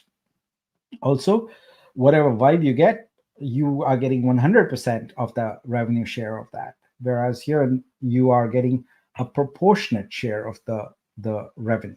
So that's the main difference. Will the 80K come from treasury or from yes, that's where actually 40K of that is going to come from the balance that we've got right now. We've got about 60K there. I don't know if it's changed any in the time we've been talking, but yeah, that's basically where a bulk of it is going to come from, and then the remaining from the treasury. Yeah, we will not impact any other category. I'll be able to stake part of our total airdrop stake Vitru instead of all or nothing. Oh wow, I see. That's already a complicated thing, and this is going to make it so much more complicated. Well, we talked about this, Nick. Yeah. And the problem is the development side and the time it's going to take in order to source that out. So we made the decision just to do all or nothing. That's the decision that we're at right now. Unless Nick, you can shed some color on that. But I know we talked about this last week, and I think that was the decision that we went. Is all or nothing, just because of the coding and the time that it would take to build that out. Look, we're going to dive into that and make a best effort, if at all possible, and it's a quick hit, then I don't see why we wouldn't do it. But on the surface, it does look like it's going to be a complicated thing. So for right now, Mike's answer stands. But we'll revisit it. We will revisit it. So yeah. I don't want to shut you down. We will revisit it. Are there going to be job positions open for Vortex World? I think there are going to be opportunities for everyone to participate in our ecosystem. We are working on developing models for that. So that's Mike is going to lead that effort. How do we stake the staked Vitru APR for Vibe? Well, we just announced it today. And the time period for it is 1 to 2 weeks. I always get this, right? Like it takes a little bit of time. So it's going to be a 1 to 2 weeks. And during that time period, we will have a UI and everything. And you'll be able to go probably into scope and do the same thing. Like you have a stake for Vibe right now. We'll probably either modify that page or create a second page for you, where right now we have unlock Vitru, lock Vitru. We're going to put another one there called probably airdrop stake Vitru or something like that, and make it possible for you to do that. Can you provide a sales pack or call link that we can use to present to art galleries or photographers? That's yours, Mike. So what we have planned is we're going to start with the website for creators, and this is going to be the first stop that we're going to use to pitch onboarding. It's going to have tutorials. It's going to have very visual, simple representations of what Vitruvio is. It's going to talk about our value propositions on why it's different. It will talk about, we have to parse it out because some of them are creators and then some of them are, partnerships and affiliates. So we're going to have to make a decision on that. We're not going to have like brand marketing or direct mail pieces or anything like that. It really is going to be Web 2 based in terms of how we disseminate that information. So we're going to start with the website. I'm going to be tackling that this week and see if I can get a basic shell uploaded. We're going to get some whiteboard presentations on how to simplify the concept of Vitruvio to artists coming over from, let's say, OpenSea or Blur or some of these other marketplaces. And then we're going to go into tutorials on actual onboarding and expectations and all of that stuff. There will be an FAQ there. There will be, possibly a chat bot that has Q&As already kind of built into it. But that's going to be coming in the next week and a half. Great. Will the rev share also be based on the price of Vitru real time or just art sales? Lookup asked. It's neither. So the price of Vitru is immaterial there because the rev share is based on Vitru. So there's no conversion factor there. It's just Vitru. And the rev share is based on all income for the platform. So right now we only have art sales, but we're also going to have rebasing income. We're going to have Vortex income, etc., coming in. And so this is why Vibe is probably the best thing possible to stake on and get. If you are holding Vibe right now, it is the best feature this blockchain has to offer in terms of long-term revenue. Yeah, because it's every kind of incoming revenue. In search, can you add an icon that indicates the total aggregate volume of sale in the dollar? We can do a little better than that. It's already on a plan to add a sales analytics page, because we want to have numbers about how many artworks were consigned, how many were sold, what was the average price, what was the total price per day, per week, and so on and so forth. So we're going to add a sales analytics page there, but that actually doesn't belong in search. It belongs in store, and our store is currently not developed at all other than the actual listing page. So our model is a Shopify model, where when we build out the store, it's really software that is usable by anybody. Anyone can go in there and say create new marketplace, and they can create a replica of the store, except you would choose what artworks you want to filter in there. So maybe you only want to have photographs or black and white photographs in your marketplace. So you do that, and you will get a link, and you can put colors and a title and a banner and content, etc. And you can create your own marketplace. So in there, for every marketplace, there's going to be an analytics page. So just think Shopify, but for Web3 art. That's what we are building, and that's where we'll put the sales numbers, etc. For right now, though, you'll have to settle for us giving you a report on every Friday. I've been in many failed projects, and finally I landed on this project with Nick leading the way. Thank you, Nick, and thank you for bringing Mike. Well, Mike volunteered. Appreciate that very much. So, but thank you for the kind words. Most appreciated. Are our Vortex and Vibes also in our Creator Vault?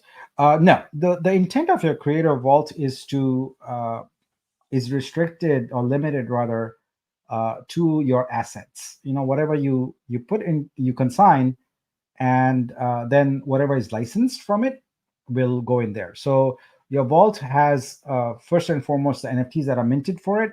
So if you go look at people who are collecting your artwork, you'll see that they get a token ID of the NFT that is numbered sequentially, and that sequence starts at 1 for each artist in their vault and goes onward. But the Vortex, Vibes, etc., those are yours. Those go into the wallet, and we don't distinguish that it has to be an artist who has it versus a crypto investor. So therefore, that goes directly into your wallet. Arco asks, what about the multi-sig wallet for creators? We have to protect the creators from scammers. Absolutely. So here's the thing: there's two levels of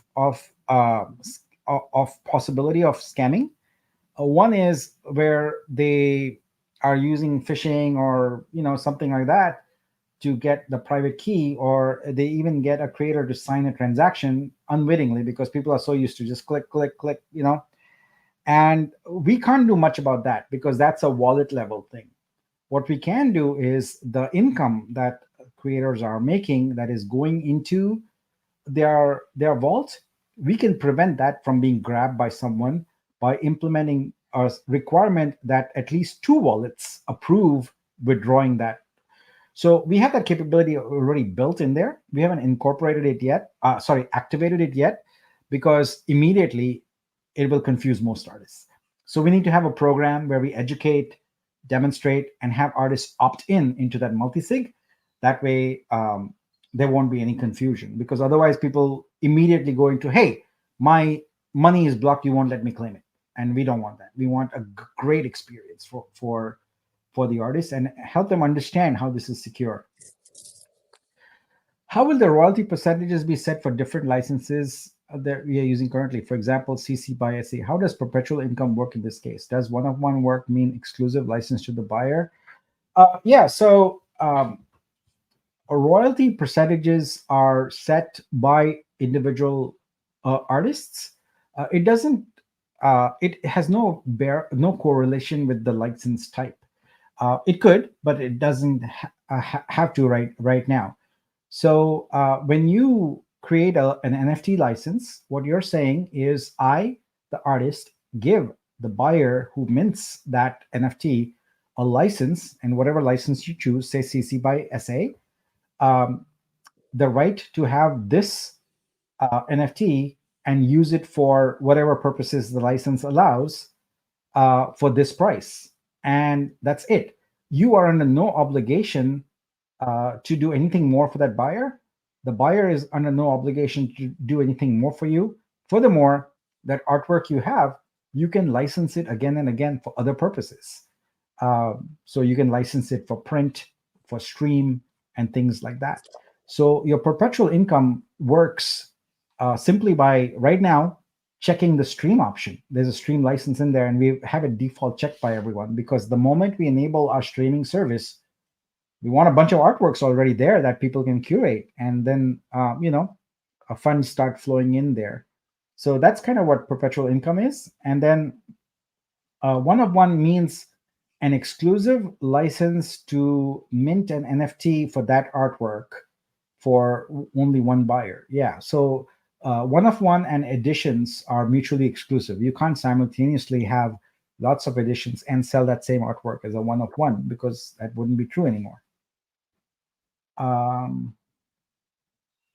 All right. Is there any news on the BTC sacrifices that did not get verified yet? Well, we've had plenty of opportunities for people to report on that. I don't know of any that are outstanding at the moment. I think we've closed the books on those. But if you feel there is, then just go through the process that Mike mentioned and surface it to us. I have DM'd Vitruvio on Twitter, Discord, Instagram, and a Warpcast with no response of why my work is not showing up. The only platform that you didn't use is the one where we provide support, which is dreamverse.vitruvio.xyz. That's our Telegram, and that's where you would have someone in the community look at your issue and surface it for us. So we don't monitor all the other channels for support-related issues. But Bunny, let us know on Telegram, and we'll figure out what is going on there. How do you solve our debt problem? I don't see how you got them off the market if we are still 5 million in debt. All right. I can answer this. Yeah. If you do, if you want it, that's fine. No, but no, I've tried to address this quite a bit in Discord.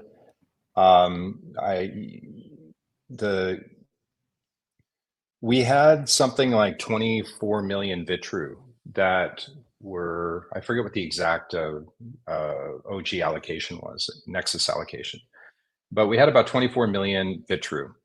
The analogy is it's not really a debt, but it's more of a analogous to a debt, because most businesses, when they open up, they don't have the investors showing up day one that want to take the profit out. Most businesses, anytime you start a business, you go get a loan, and then you make payments on that loan. You get an SBA loan, you make payments, or you're a VC or seed investor, at which point you get revenue sharing or equity sharing. You get profit from the business. We're kind of unique in that we have this, these investors that hold these tokens that can sell right on day one. So that's very unique. So the way we deal with that is we have to, in traditional finance terms, we have to finance that debt, and we have to convert it from, because if you've ever had like an IRS lien or anything like that on your bank account, as soon as the money hits that bank account, it's gone. It gets sent, to the IRS. Whereas if you're like, let's say, do a Chapter 13 or you do something like that, then they basically take the debt, finance it, and you make payments on that debt. Our concept is actually really brilliant in the sense that what we're doing is taking those debtors and then turning them into, we're going to give you a percentage of profit and then converting them into vibes. So what we've basically done is kick the debt down 5 years until we have sufficient liquidity. So it's not that we're eliminating the debt, we're just moving it to 5 years down the road to give us time to grow. That's the idea behind Vibe. That's the idea behind the staking. We really want to make that clear. There's also some other questions about VCs and that sort of thing. If you guys go to Discord at like 7 a.m. yesterday, I made a pinned post to give you guys an update on that, to let you know, Nick has always kind of said, we need traction, we need traction. That was the feedback. So the biggest thing that we're working on is a working model for the VCs. We're dealing with the outstanding circulating supply of Vitruvio, which addresses that issue. And we need DEX and SEX listings. So we're right around the corner to getting those things accomplished. Take a look at the pinned post. You guys can get an update on that. We have VCs that are in place. We have commitments, agreements, but nothing is going to be transacted until we fix those issues, which we're right on the kind of home, I would say in the next 30 to 90 days is kind of our target. But again, it really depends on some of these developments that we're launching right now, the success of Vortex World. There's a few things that are happening that have to get done. But the staking vibing is going to be critical to that funding.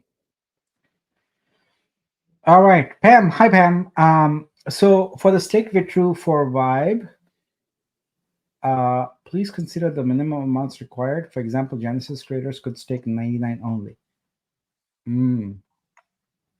Yeah, okay. That's through the Yeah, I know how to solve this. I will make the Vibe stake feature in scope a little forgiving and round up by 1 if needed. So you can go ahead and do that. That's not what you were thinking, Mike? What were you going to say? Sorry. No. Hold on. I misunderstood the question. It's basically a one short. You're one short yeah. Because of how the payment system worked. Actually, some of the earlier payments were off by 0.000000001. So as a result, you can't stake because you're short. So by rounding up, if you're off by 1, it's basically an off by 1 issue. Then in scope, this problem can be solved. So it will treat a 99.5 or 99.9 as 100, and therefore you'll be able to stake.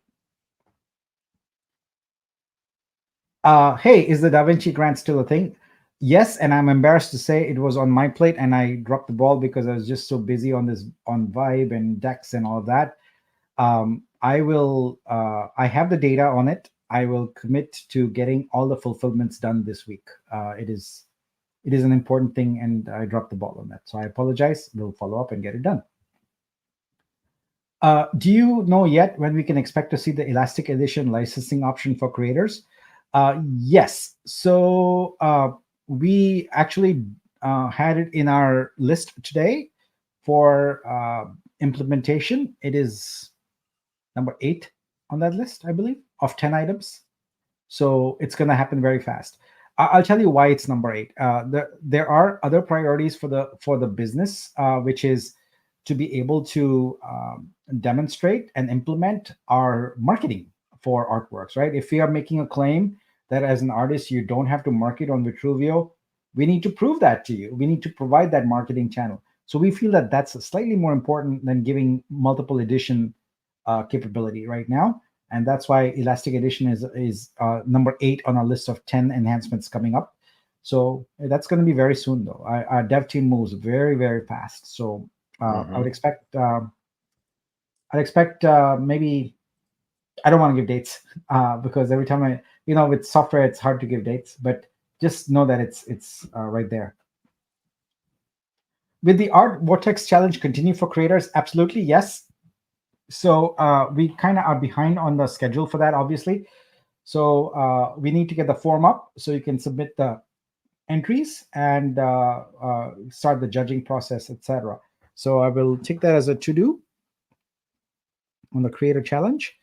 That's part of that's sort of a crossover between art and Vortex, Mike. So we'll probably have to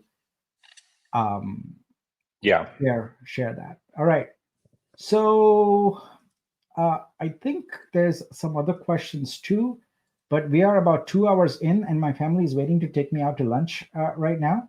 So, with apologies to everyone whose questions we didn't answer here, maybe we bring it to Telegram or Discord, and we'll try and follow up. Yeah, if There. there's anything that wasn't answered, just send it to me until we get all the community managers in place, and we'll take good care of you guys. Yep. Thank you. Thank you so much, everyone. I appreciate all your kind words. I appreciate your support. It's been an amazing journey, and it's going to get even more amazing. Thank you, Mike. It's great to have you. You're Superman, and I'm just glad to have you. But thanks, everyone. And I think that's it for today. We had a record 581 people on this stream. So that's crazy. That's awesome. have a great weekend. Bye, everyone. Okay. Bye, guys.